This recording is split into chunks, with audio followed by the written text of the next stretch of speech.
అద్భుతమైన ప్రేమ. కానీ ఓ జంటను బంధాలు కట్టిపడేశాయి. కన్నవారి కోసం ఒకరు, భవిష్యత్తు జీవితం కోసం మరొకరు తప్పించారు. కానీ సంతోషాలతో మొదలైన ప్రేమ విషాదంగా ముగిసింది. ఒరిస్సాలోని కటక్లోని ఎంఎం నర్సింగ్ కేర్లో నిహారిక పాత్ర అనే యువతి నర్సుగా పనిచేస్తుంది. ఆమె హాస్పిటల్కి చెందిన నర్సింగ్ హోమ్ హాస్టల్లోనే ఉంటూ జీవనం సాగిస్తోంది. నిహారిక తల్లిదండ్రులు కూలి పనులు చేసుకుంటూ జీవనం సాగిస్తున్నారు. పైగా వృద్ధులు. ఆమె తమ్ముడు చదువుకుంటున్నాడు. నిహారిక తల్లిదండ్రులు ప్రతిమ పాత్ర, గగన్ పాత్రలు కూడా ఖుర్దా జిల్లాలోని బింగార్పూర్ గ్రామంలో ఉంటున్నారు. నిహారిక మాత్రం కటక్లో ఉంటూ ప్రతి నెల వారికి డబ్బులు పంపిస్తూ కుటుంబాన్ని పోషిస్తోంది. వారికి ఆమెనే ఆధారం. అయితే ఆమె నర్సింగ్ హోమ్ దగ్గర ఉండే కాలేజీ స్టూడెంట్ గా ఉన్న కిషోర్ కుమార్ అలియాస్ రాజాతో ప్రేమలో పడింది. ఆమె పనిచేసే నర్సింగ్ హోమ్ ముందు పడిగాపులు కాసి ప్రేమిస్తున్నానంటూ రాజా వెంటపడ్డాడు. ఆమెకు కూడా నచ్చటంతో ఇద్దరూ ప్రేమలో పడ్డారు. ఆ తర్వాత శారీరకంగా కూడా దగ్గరయ్యారు. దాదాపు 5 ఏళ్లు ఇద్దరూ ప్రేమించుకున్నారు. వారి లైఫ్ చాలా బాగా సాగిపోతుంది.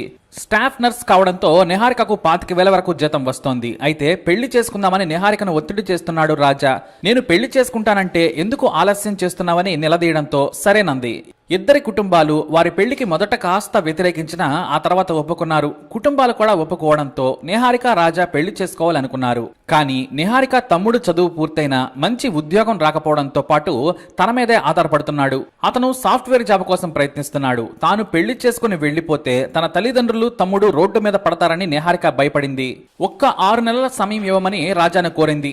అతను సరేనన్నాడు. కానీ 6 నెలలు కాస్త ఏడాది దాటిపోయింది. నిహారిక మాత్రం మా తమ్ముడు సెటిల్ కావాలని చెబుతూ వచ్చింది. ఆమె మాటలు విని రాజా చిరాకు పడేవాడు. తనను వదిలేసేందుకు ప్లాన్ చేసిందేమో అనుకునేవాడు. చివరకు తనను పెళ్లి చేసుకుంటావా లేదా అని నిలదీశాడు రాజా. ఆమె మాత్రం తన ప్రియుడిపై కోప్పడింది. ముందు నీకు ఒక ఉద్యోగం లేదు, సంపాదన లేదు, జీవితంలో సెటిల్ కాలేదు, నన్ను పెళ్లి చేసుకుని ఎలా పోషిస్తావు అని ప్రశ్నించింది. నా కుటుంబాన్ని మోసేంత సంపాదన నాకు లేదు, ఇంతమందిని నేను పోషించలేనని రాజాను తిట్టింది. నేను నీకు డబ్బులు ఇస్తున్నాను, ఆ డబ్బులతో నా వెంట తిరుగుతూ ఎంజాయ్ చేస్తున్నావని ఫైర్ అయింది. దీంతో ఇద్దరి మధ్య కాస్త దూరం పెరిగినా ఆ తర్వాత నిహారికనే సారీ చెప్పి ప్రియుడికి దగ్గరైంది. ఇక రాజా ఉద్యోగ వేటలో పడ్డాడు.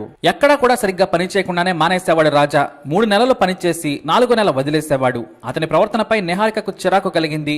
అయినా సరే ఏదో ఒక రోజు మంచి ఉద్యోగం సంపాదిస్తాడులే అనుకుంది. సెప్టెంబర్ 8, 2018న సాయంత్రం తన బైక్ పై హాస్పిటల్ ముందు నిహారిక కోసం వెయిట్ చేశాడు రాజా. ఆమె డ్యూటీ పూర్తి చేసుకుని బయటకు రాగానే అలా ఎంజాయ్ చేసి వద్దాం పదా అంటూ బైక్ పై తీసుకెళ్లాడు. ఆమెను హైవే లాంగ్ రైడ్ కు తీసుకెళ్లి కాసేపు తిరిగి అతని స్నేహితుడి ఇంటికి తీసుకొచ్చాడు. రాజా ఫ్రెండ్ సునీల్ అతని భార్యతో కలిసి వేరే ఊరెళ్లాడు. పైగా సునీల్ కు దూరపు బంధువు కూడా. సునీల్ ఇంటి ఓనర్ ను అడిగి తన ఫ్రెండ్ ఫ్లాట్ తాళం చెవిని తీసుకున్నాడు. ఆ రోజు రాత్రి 8 గంటల వరకు నిహారిక రాజాలు ఎంజాయ్ చేశారు. శారీరకంగా కలుసుకొని బయట నుంచి ఫుడ్ తెంపించుకుని కూల్గా గడిపారు. అయితే మళ్లీ అక్కడ పెళ్లి గురించి ప్రస్తావన తీసుకొచ్చాడు రాజా. ఆ విషయం ఆమెకు మళ్లీ నచ్చలేదు. ముందు నువ్వు మంచి ఉద్యోగం సంపాదించు, అప్పుడే చేసుకుంటాను. నీ కోసం మా అమ్మా నాన్నను, తమ్ముడిని గాలికి వదిలేయలేనని చెప్పింది. నీతో జీవితంతో పాటు వారి లైఫ్ కూడా అంతకంటే ఎక్కువ నాకు ముఖ్యం. నాకు పెళ్లి లేకున్నా పర్వాలేదు అని తెగేసి చెప్పేసింది. దానికి రాజా కోపం తెచ్చుకున్నాడు. మంచి జీతం వస్తుందని నన్ను వదిలేసి 6 ఏళ్లు ఎంజాయ్ చేసి వేరే వాడిని పెళ్లి చేసుకుందాం అనుకుంటున్నావా అని గొడవ పెట్టుకున్నాడు. తన గురించి తప్పుగా మాట్లాడుతున్నాడని, నీ ప్రేమే నాకు అక్కర్లేదని చెప్పి నిహారిక బయటకు వెళ్తానని తన బ్యాగ్ ని చేతిలోకి తీసుకుంది.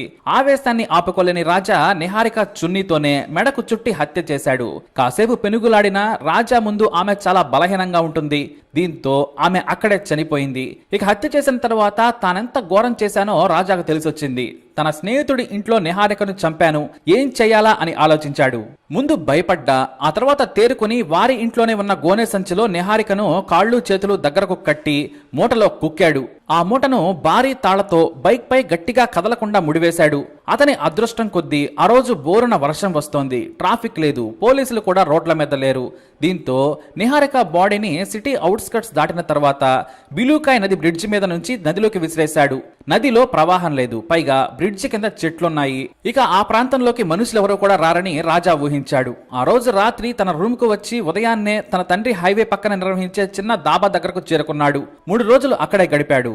మరోవైపు హాస్పిటల్ నుంచి నర్సింగ్ హోమ్ కు నిహారిక రాకపోవడంతో హాస్టల్ నిర్వాహకులు ఆమె ఫోన్ కు ప్రయత్నించినా ఫలితం లేకపోయింది. నిహారిక తల్లిదండ్రులకు ఫోన్ చేసినా తమ దగ్గరకు రాలేదని చెప్పారు. దీంతో మరుసటి రోజు పోలీసులకు ఫిర్యాదు చేశారు. పోలీసులు నర్సింగ్ హోమ్ కు వచ్చి విచారించారు. ఆమెకు బాయ్ ఫ్రెండ్ ఉన్నాడని ఆమె స్నేహితులు చెప్పడంతో లేచిపోయి ఉంటుందని మిస్సింగ్ కేసు నమోదు చేసుకుని వదిలేశారు.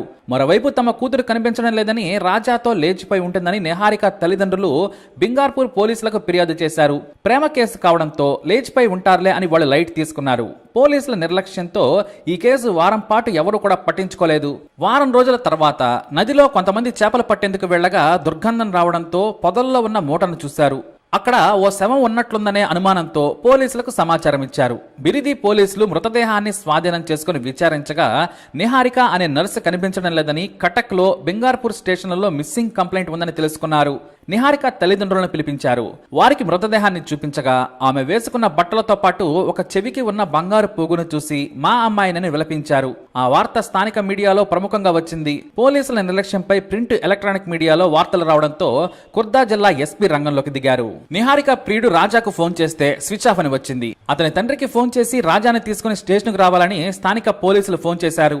ఆ టైంలోనే తానే నిహారికను చంపానని కుటుంబీకులకు చెప్పాడు రాజా.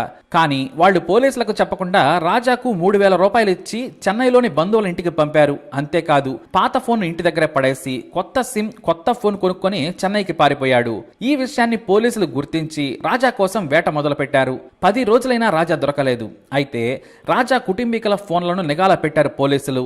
చెన్నై నుంచి వారికి ఫోన్ చేసి రాజా మాట్లాడుతున్నాడు అని గుర్తించారు. స్థానిక ఎస్ఐ తన టీంతో కలిసి రాజా తల్లిదండ్రుల దగ్గరకు వెళ్లి ప్రశ్నించారు. తమకు రాజా ఎక్కడ ఉన్నాడో తెలియదని, 3 రోజుల క్రితం వచ్చి కటక్ వెళ్లాడని చెప్పారు. అబద్ధాలెందుకు చెబుతున్నారో అని పోలీసులు ప్రశ్నించిన రాజా పేరెంట్స్ తో పాటు అతని అన్న కూడా బుకాయించాడు. ఆ తర్వాత కూల్ గా రాజా చెన్నైలో ఉన్నాడని తమకు తెలుసని చెప్పారు పోలీసులు. చెన్నై నుంచి మీకు రోజు ఉదయం సాయంత్రం ఫోన్ చేస్తున్నాడు. మీకు మీరుగా రాజాను పిలిపించండి. అప్పటి వరకు నువ్వు రావాలని రాజా సోదరుడిని స్టేషన్కు తీసుకెళ్లిపోయారు. 24 గంటల్లో రాజా రాకపోతే మీ అందరి మీద హత్య కేసు నమోదు చేస్తామని బెదిరించారు. మీరు హంతకుడిని దాచారని, మా దగ్గర ఫోన్ కాల్స్ ఆధారాలున్నాయని చెప్పడంతో గత్యంతరం లేక రాజా చెన్నై నుంచి వస్తున్నట్లు పోలీసులకు సమాచారం ఇచ్చాడు. కానీ దారిలోనే తమిళనాడు పోలీసుల సాయంతో రాజాను పట్టేసుకున్నారు ఒరిస్సా పోలీసులు. తనను పెళ్లి చేసుకోమని అడిగితే వాయిదాలు వేస్తూ వచ్చిందని, కోపంలో చంపానని రాజా ఒప్పుకున్నాడు. అంతేకాదు, రాజానే చంపాడని అతని స్నేహితుడు, దూరపు బంధువైన సునీల్ సాహు కూడా పోలీసులకు సాక్ష్యం చెప్పాడు. తమ ఇంట్లో ఒక దుప్పటి మిస్ అయిందని, దానితో పాటు నిహారిక చెవిపోకు దొరికిందని పోలీసులకు సమాచారం ఇచ్చాడు. బాడీని చుట్టిన దుప్పటి తమదేనని నిజాయితీగా చెప్పారు. దీంతో రాజా మీద హత్య కేసు నమోదు చేసి జైలుకు పంపారు. క్షణికావేశంలో హత్య చేసి నిహారిక ప్రాణం తీసి వారి కుటుంబాన్ని నాశనం చేశాడు రాజా. తమకు ఇప్పుడు దిక్కెవరంటూ నిహారిక తల్లిదండ్రులు కన్నీరు మున్నీరవుతున్నారు. మరి క్షణికావేశం కొన్ని జీవితాలను నాశనం చేసింది. మరి ఇలాంటి వాడికి ఎలాంటి శిక్ష పడాలి? మీ అభిప్రాయాన్ని కమెంట్ ద్వారా తెలియజేయండి. అలాగే ఇలాంటి ఇన్ఫర్మేషన్స్ కోసం లైక్ చేయండి, షేర్ చేయండి, మా ఛానల్ని సబ్స్క్రైబ్ చేసుకోండి.